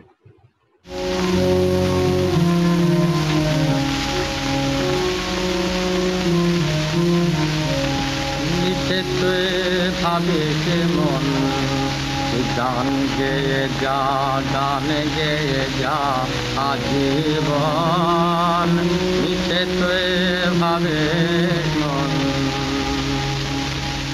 পাখিরা বনে বনে গাহে গান আপন মনে, পাখিরা বনে বনে গাহে গান আপন মনে। ওরে নাই বা যদি কেহ শুনে, তুই গে জাগান অকারণ। ওরে নাই বা যদি কেহ শুনে, তুই গে জাগান অকারণ। মিশে তুই ভাবিস মন, গান গেয়ে যা, গান গেয়ে যা আজীবন, মিশে তুই ভাবিস মন। বলতে পথে যাবে, ভাবে কে কাল কি হবে, না হয় তাদের মতো শুকিয়ে যাবে গন্ধ করে বিতরণ। না হয় তাদের মতো শুকিয়ে যাবে গন্ধ করে বিতরণ। মিশে তুই ভাবিস মন, গান গেয়ে যা, গান গেয়ে যা আজীবন, মিশে তুই ভাবিস মন। এই অবধি থাকলো। আমরা একদম শেষ স্লাইডে আসবো। এই সমস্ত কিছুর পরিণতি হলেন রবীন্দ্রনাথ। আমরা আমাদের এর আগের 4টি পর্বেও দেখেছি, বাংলা গানের যে কোনো ধরনের আলোচনা করে রবীন্দ্রনাথকে আমরা ফিরে ফিরে ফিরে ফিরে রবীন্দ্রনাথের কথা বলেছি, তার গান শুনেছি। এই ব্রাহ্ম আন্দোলনের ফসল, শ্রেষ্ঠতম ফসল আমার মনে হয় রবীন্দ্রনাথ। বাংলা গানের যে সব থেকে আধুনিকতম পুরুষ, প্রথম যিনি আমাদের সামনে এসে দাঁড়ালেন, তিনি রবীন্দ্রনাথ। এবং ব্রাহ্ম আন্দোলনের মতো একটা অনেক উদারনৈতিক দৃষ্টিভঙ্গির সঙ্গে যদি তার পরিচয় না ঘটতো তার পারিবারিক পরিসরে, আমি জানি না রবীন্দ্রনাথের পক্ষে রবীন্দ্রনাথ হয়ে ওঠা সম্ভব হতো কিনা। প্রতিভা তার নিশ্চয়ই ছিল, কিন্তু তার সঙ্গে যে পরিবেশ তিনি পেয়েছিলেন, এই পরিবেশ, এই উদারনৈতিক একটা একটা একটা খোলা মঞ্চ তিনি পেয়েছিলেন। গানের ক্ষেত্রে বলুন, সাহিত্যের ক্ষেত্রে বলুন, সংস্কৃতির ক্ষেত্রে বলুন, সর্বত্র রবীন্দ্রনাথ তার ফসল। রবীন্দ্রনাথের একটা গান দিয়ে শেষ করি। গানটি নন্দিতা ইয়াসমিনের কণ্ঠে।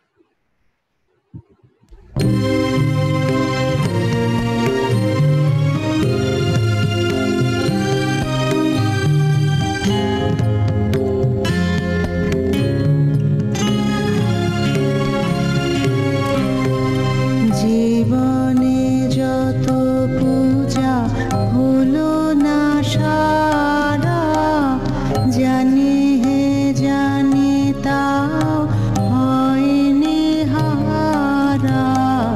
জীবনে যত পূজা হলো না সারা, জানি হে জানি তাও হয়নি হারা। জীবনে যত পূজা হলো না সারা।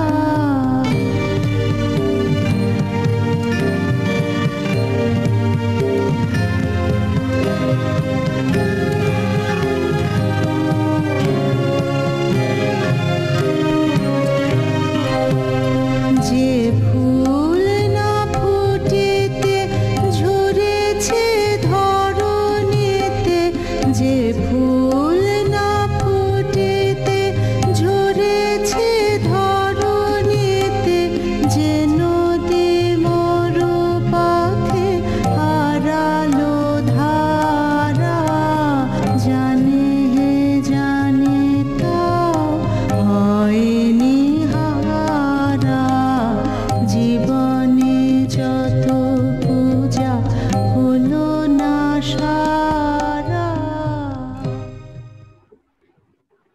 এইটুকুতে আজকে থামবো, কিন্তু থামার আগে শেষে, সবার শেষে আমরা বলেছিলাম যে বিজয়া রায়ের যদি আরেকটা গান শোনানো সম্ভব হয় সেটি আপনাদের শোনাবো, কারণ আর মনে হয় না খুব একটা সুযোগ ঘটবে তার গান শোনার। তো তার একটি গান শোনাচ্ছে, এটি খুব রেয়ার, এটি শোনা যায় না, সেটা একটু শুনে আমি শেষ করব।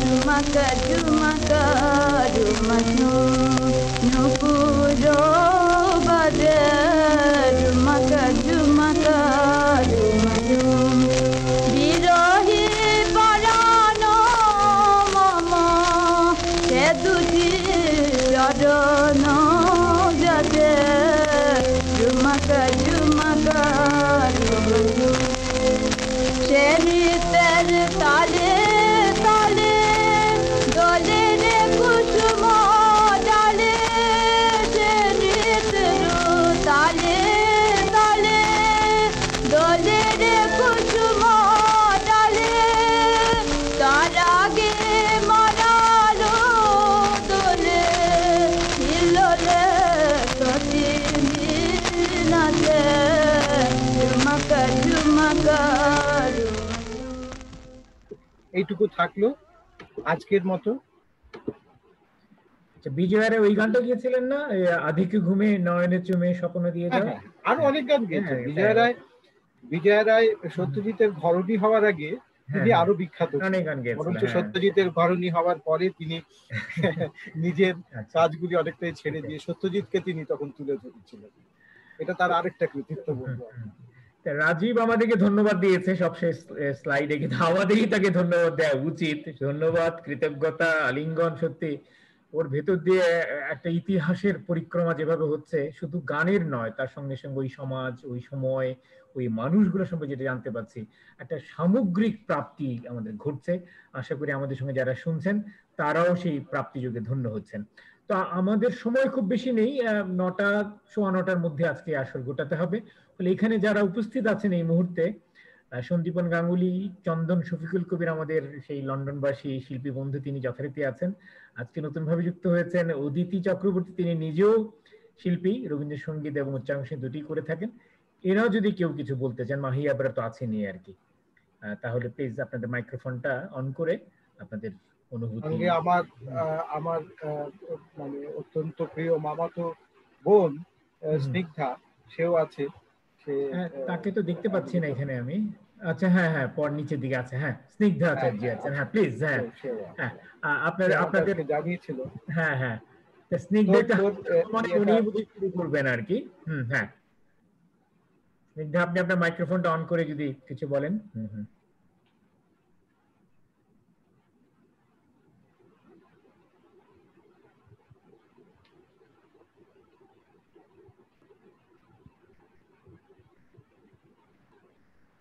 মাইক্রোফোনের প্রবলেম আছে আচ্ছা, মনে হচ্ছে। আচ্ছা, ঠিক আছে, তাহলে সন্দীপন বা অদিতির কথা শুনি।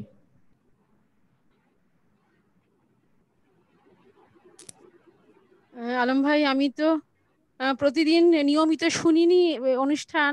আসলে যা হয়, রাজীব তো ঘরের মানুষ, মাঝে মাঝে এই কাজে সহযোগিতা করেছি ওকে নানা রকম ভাবে আগের দিনেও, যতটুকু সম্ভব আমার পক্ষে আর কি। আজকে শুনলাম, আর ভালো বা মন্দ এই বিচারে আমি যাব না। আমি শুধু আমার মনে হচ্ছিল তাই যে নানা রকম কাজ করতে গিয়ে আমরা বহু সময় ডিকনস্ট্রাকশন পড়েছি। দেরিদার কথা মনে হচ্ছিল আর কি। 1960 সালে দেরিদা ডিকনস্ট্রাকশন নিয়ে এসেছিলেন। তা ওই রামমোহন রায়ের কথাতে মনে হলো যে ডিকনস্ট্রাকশন তো আসলে তখনই শুরু হয়েছিল।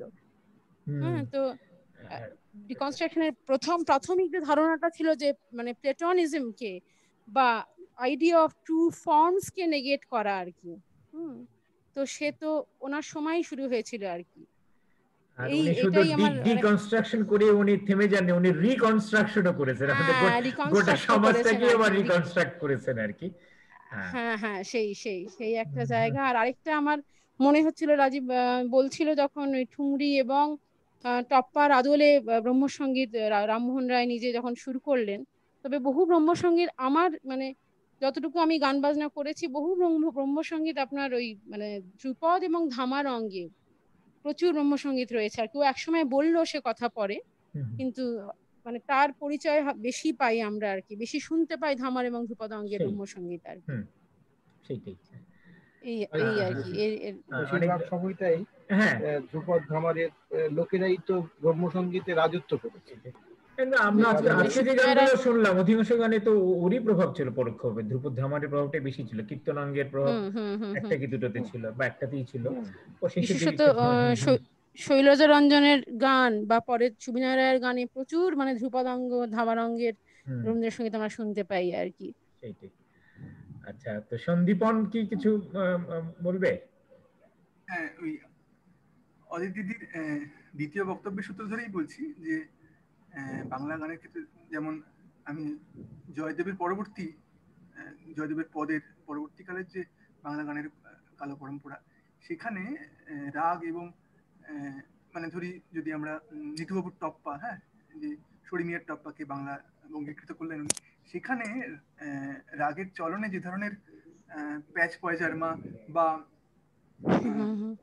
মুরকি গমক জমজমা যেগুলো খেয়ালের অঙ্গ, কিন্তু আমরা দেখছি দিদির অবজারভেশনটার সঙ্গে আমি বলছি যে এই ব্রহ্মসঙ্গীতের ক্ষেত্রে কিন্তু তার যে তদ্গত এবং ভাবসমাহিত ভাবের সঙ্গে মানে সম্পৃক্ত হয়ে এখানে গানগুলো কিন্তু অনেক বেশি ধ্রুপদাঙ্গের, মানে সেখানে খেয়ালাঙ্গের যে কাজগুলো, মানে যেখানে খুব জটিল টান কর্তব্য, তার বদলে কিন্তু আমরা একটা সমাহিত ভাবে দেখতে পাচ্ছি। সেটা খুব একটা গুরুত্বপূর্ণ অবজারভেশন বলে আমার মনে হয় যে সেই ভাবটাই কিন্তু গানের মধ্যে প্রকাশিত হচ্ছে। আজকে রাজীব দাস সেই সূত্রে কবি নজরুল ইসলামের নাম করেছিলেন, কিন্তু নজরুলের যে ধর্মীয় যে গান, হ্যাঁ, তার সঙ্গে কিন্তু এই ব্রহ্মসঙ্গীতের একটি দুস্তর ব্যবধান আছে। কারণ কি, তার মেজাজের ক্ষেত্রে নজরুলের গানের ক্ষেত্রে কিন্তু আমরা অনেক বেশি খেয়ালের একটা প্রাধান্য পাই, কিন্তু যেখানে ব্রহ্মসঙ্গীতের ক্ষেত্রে কিন্তু এই ধ্রুপদ এবং ধামারেরই জটিল তান কর্তব্য থেকে সেটি একটি মুক্ত আমার মনে হয়, মানে বহিরঙ্গে শ্রবণে আমার যেটা মনে হয়েছে আর কি। অবশ্যই যা বলেছো তো ঠিক কথা, এই নিয়ে তো বিতর্কের কোনো অবকাশ নেই। চন্দন শফিকুল কবির একটা মন্তব্য দিয়েছে লিখিত ভাবে। ধন্যবাদ রাজীব দা, আগামী পর্বে অপেক্ষায় রইলাম। এইটাই কি লিখিত পর্বটি শেষ নাকি কিছু বাক্য বিস্তার করবে? তুমি আছো এখানে? লিখিত পর্ব আছে কি ভাই? হ্যাঁ, আচ্ছা, স্নিগ্ধ একটা মন্তব্য পাঠিয়েছে। দাদা আজ তো অনুষ্ঠান প্রথম যোগ দিলাম, পরের বার ঠিক করে নেব, হয়তো কিছু বলার থাকলে বলবো। ঠিক আছে, অনেক ধন্যবাদ। আচ্ছা, পরের বারের বিষয় একটু শুনিনি রাজীবের কাছ থেকে, পরিকল্পনাটা যদি একটু ইঙ্গিত দিতে আমাদের আর কি। আর কটা পর্বের কথা তুমি ভাবছো? হ্যাঁ, আর দুটি পর্বই করব। আচ্ছা, তার মধ্যে যেটা থাকবে আধুনিক বাংলা গানের কথা আসবে। আর আলাদা করে আমি জানি না, রবীন্দ্রনাথ, নজরুল এদের কথা একটু আলোচনা করা দরকার, কারণ এদের কথা এসেছে, বারবারই এসেছে, কিন্তু আলাদা করে বলা হয়নি। তো সেই কথাটা আগামী দু পর্বে রবীন্দ্র নজরুল মানে পঞ্চকবি তথাকথিত এবং আধুনিক বাংলা গান, সেইটি একটা থাকবে। আর থাকবে বাংলার লোকগানকে আমি সবার শেষে রেখেছি, তার কারণ তার সম্পর্কিত তথ্য এবং গান জোগাড় করা সব থেকে কঠিন কাজ। সেই সময়টা আমি দিচ্ছি আর লোকগান সব থেকে বিচিত্র বৈচিত্র্যপূর্ণ জায়গা বাংলা গানের। বাংলা গান কেন, সারা পৃথিবীর সমস্ত ভাষার সমস্ত সঙ্গীতেই লোকগান সব থেকে গুরুত্বপূর্ণ জায়গা অধিকার করে। এই দুটি পর্বে এই কিছু প্রসঙ্গ উঠেছিল গত কয়েকটা পর্বে, লোকগানের সঙ্গেই বোধহয় সেগুলো দেওয়া যেতে পারে। বিচিত্র ধরনের গান, বিবিধ গান, যেমন ছাদভাঙা গান, শ্রমজীবীর গান, ভিক্ষুকের গান, মাঝিদের গান, তাঁতিদের গান, ওরকম কিছু যদি পাওয়া যায় তাহলে ওটার সঙ্গে জুড়ে দিলে আমার মনে হয় একদম আমি ওই কারণেই ওটা সবার শেষে করতে চাইছি, কারণ সংগ্রহ করা কঠিন তার মধ্যে রয়েছে। আছে আমার কাছে, কিন্তু সেগুলোকে এক জায়গায় করা, সেগুলোকে মানে ইয়ে করাটা একটু কঠিন, যে কারণে আমি ওটা সবার শেষে করি। অনেক ধন্যবাদ। এখানে আরো একজন আছেন, মাহিয়া আবরার, যদি মাহিয়া কিছু বলতে চান।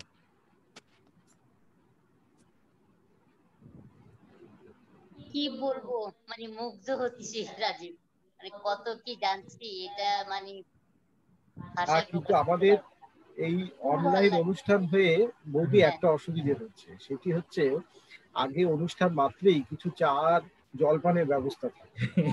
অনলাইন অনুষ্ঠানে পুরো নির্জলা, শুষ্ক, মুখের হাসি দিয়েই সবাইকে ভোলাতে হয়, আর কিছু বলার মতো। খুব খুব ভালো লাগছে রাজীব, মানে সত্যি আমি উন্মুখ হয়ে থাকি কবে তোমার অনুষ্ঠানটা হবে। আমি একদম শুরু থেকেই বসে থাকি, দেখেই ভালো লাগে আমার পক্ষে।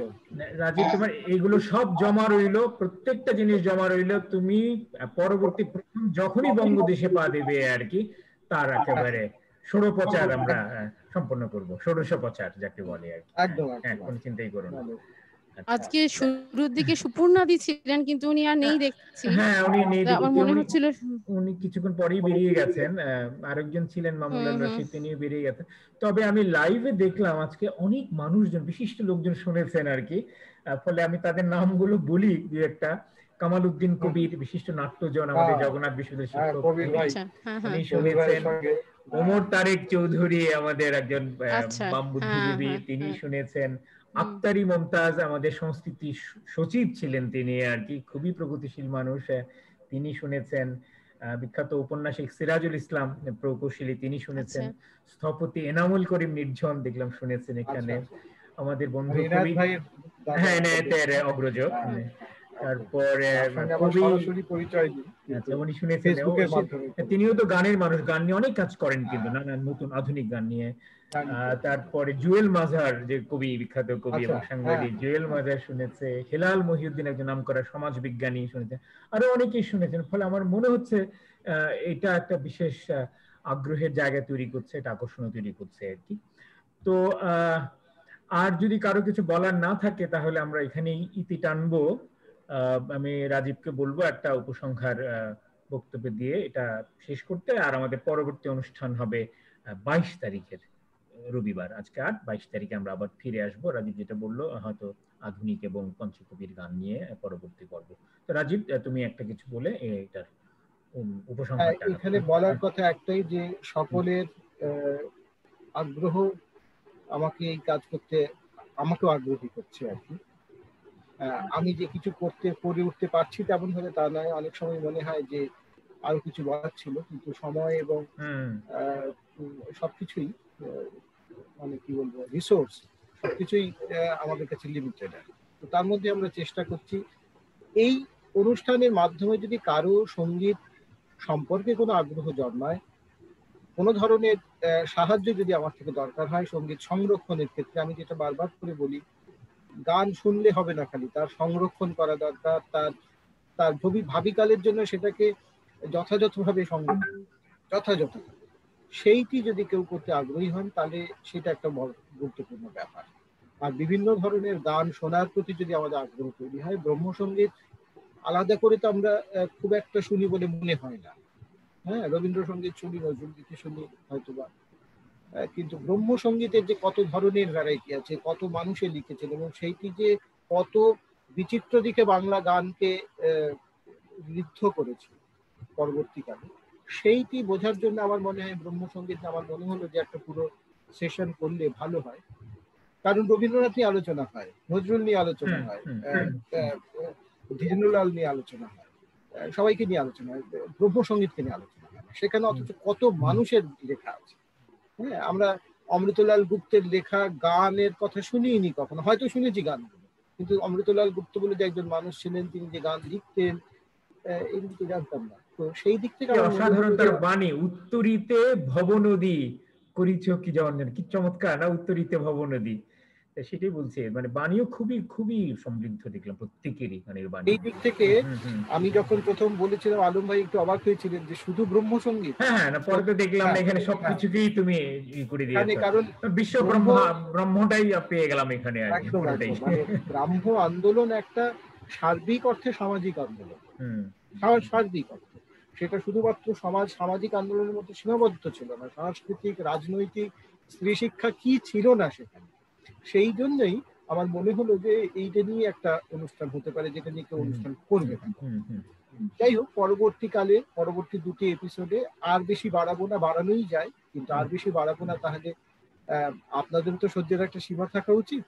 হ্যাঁ সেইটি আমি মনে হয় দুটি পর্বে আমরা শেষ করব। তবে রাজীবকে আমরা সহজে ছাড়ছি না, ওকে ঘিরে আমি একটা ভাষা বিষয়ক একটা অনুষ্ঠান পরিকল্পনা শুরু করে দিয়েছি ইতোমধ্যেই। আশা করি অচিরেই রাজীব বাংলা ভাষা নিয়ে একটা অনুষ্ঠান নিয়ে আবার উপস্থিত হবে আর কি, সেই প্রত্যাশা করছি। তো কবিরের সঙ্গে একসঙ্গে নিয়ে আপনি নিয়ে রাজীবকে নিয়ে এটা করতে পারলে খুব ভালোই হবে আমি মনে করি আর কি। তো যাই হোক, সেটা একটা ইয়ে থাকলো আমাদের জন্য, একটা বিষয় থাকলো, একটা কৌতূহল থাকলো, পরে জানান দেব, ঘোষণা দেব। আজকের মতো তাহলে আমরা এখানে অনুষ্ঠান শেষ করি। খুবই ভালো থাকবেন হলাম আজকে আমরা সবাই। তো সবাই ভালো থাকবেন, সুস্থ থাকবেন। শুভরাত্রি। ধন্যবাদ।